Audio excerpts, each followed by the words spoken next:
Recipes में तुम्हा सगळ्यांचं खूप स्वागत आहे।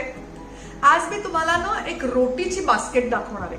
म्हणजेच मस्तपैकी त्याच्यात असणारे बटर नान, त्यात असणारे तंदूर रोटी आणि त्यात असणारे मकई की रोटी, हे सगळं कसं करायचं ही अशी रोटीची बास्केट ती आज मी तुम्हाला शिकवणार आहे। बघूया त्याच्यासाठी आपल्याला काय काय साहित्य लागतं। बटर नान आपण बघितली आहे, बटर गार्लिक नान। आता आपण बघूया तंदूर रोटी, कारण बटर नान आपण मैद्यापासून करतो, तंदूर रोटी आपण गव्हाच्या पिठाची करणार आहोत। तर तंदूर रोटीसाठी आपल्याला काय काय लागते साहित्य ते बघूया।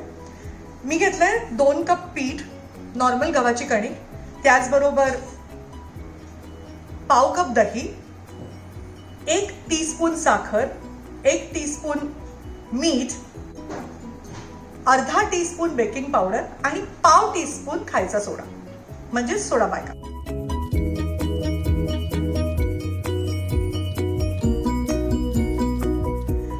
आणि लागेल तेवढं पाणी। तर आपण आता करायला लागूया। आपण ही कणिक घेतली, याच्यामध्ये याच्यात पहिल्यांदा आपण घालूया बेकिंग पावडर, मग घालूया बेकिंग सोडा,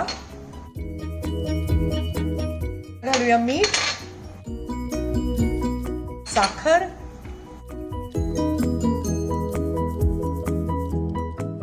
दोन चमचे तेल, दही।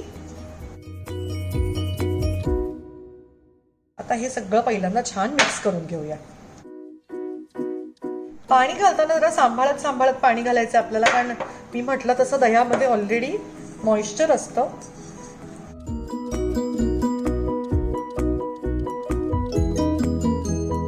आता पीठ ट्रान्सफर करूया आपण मॅटवर आणि ते छान सगळीकडनं ना मस्त मळून घेऊया आपण।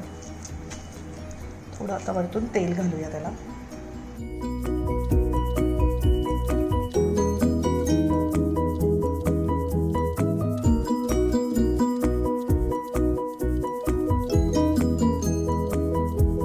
या सगळ्या गोष्टी चांगल्या होण्यासाठी ते पीठ तुम्ही किती वेळ मळता, त्याची कन्सिस्टन्सी किती आहे, ते किती वेळ तुम्ही रेस्ट करता, या सगळ्या गोष्टी महत्त्वाच्या आहेत। तसंच आता हे पीठ पण ना अतिशय सॉफ्ट आपल्याला तो डो बनवायचा आहे, म्हणजे छान सॉफ्ट बांधायचं आहे ते।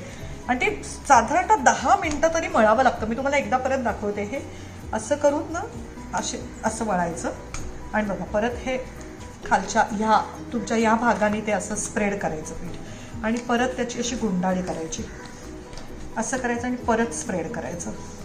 असं केल्याने त्या पिठामधलं जे ग्लुटनचं प्रमाण असतं ना ते बाहेर येतं, जे आपल्याला हवं असतं। आता महत्त्वाचा अजून एक भाग आहे जो मी दाखवते, ज्याला टकिंग द डो म्हणतात। टक म्हणजे काय, हे बघा तो गोळा आपल्याला रेस्ट करायचा आहे ना, तेव्हा तो अशा रीतीने टक करायचा, खालती आलं पाहिजे असं बघा, असा। आणि इथे ना तो असा बंद करून टाकायचा। खालची बाजू खालीच राहिली पाहिजे, वरची बाजू वरच राहिली पाहिजे। बेकिंग मध्ये ह्या ज्या काही गोष्टी इम्पॉर्टंट असतात ना, त्या नान रोटी याच्यासाठी पण इम्पॉर्टंट असतात। आता आपण हे ठेवून घेऊया। थोडंसं मी खाली पण लावलंय तेल, हे त्याच्यात ठेवलं की त्याला वरतून असं तुम्ही तेल लावून टाका। पहा असं चांगलं छान सगळीकडनं त्याला तेल लागलंय बघा। आता हे आपण ठेवून देऊया 1 तासासाठी।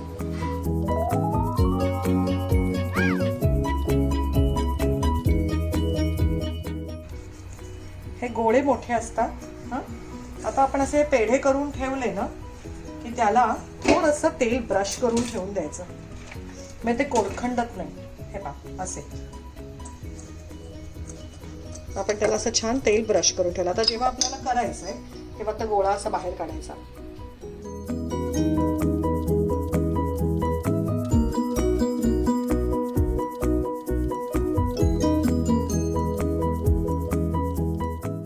नीट कडेनी पण पाणी लागलं पाहिजे त्याला, नाहीतर मग ती जर त्याच्यातनं सुटली तर ती तव्यावर पडणार रोटी। तर आपण पाणीवाली बाजू टाकूया।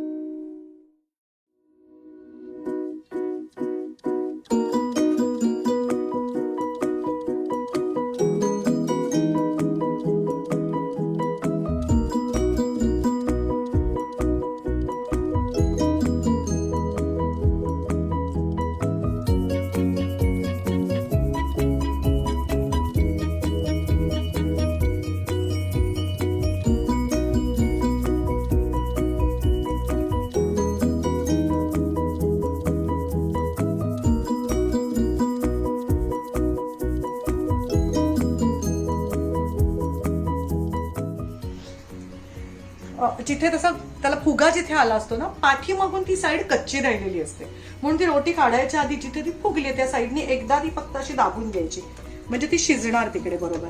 बाकीच्या साईडनी रोटी शिजली आहे बघा ऑलरेडी. तंदूर रोटी काय किंवा नान काय बघा, या साईडनी पण ती छान झाली ना, दोन्ही बाजूनी मस्त झाली आहे कडक तंदूर रोटी. कडक तंदूर रोटी रेस्टॉरंट स्टाईल. मी तुम्हाला नान दाखवली आणि आता तुम्हाला मी तंदूर रोटी दाखवली. आता पुढच्या व्हिडिओजमध्ये तुम्हाला मी 2 प्रकारच्या डाळी शिकवणार आहे. त्या डाळी बरोबर किंवा जो मी तुम्हाला मागे बटर चिकन दाखवलं होतं त्याच्याबरोबर तुम्ही तंदूर रोटी खाऊ शकता आणि मुलांना खूप आवडेल. तुम्हाला वाटलं तर त्याला बटर लावा, वाटलं तर तूप लावा, तर अशीच खा. मस्त कडक रेस्टॉरंट स्टाईल तंदूर रोटी.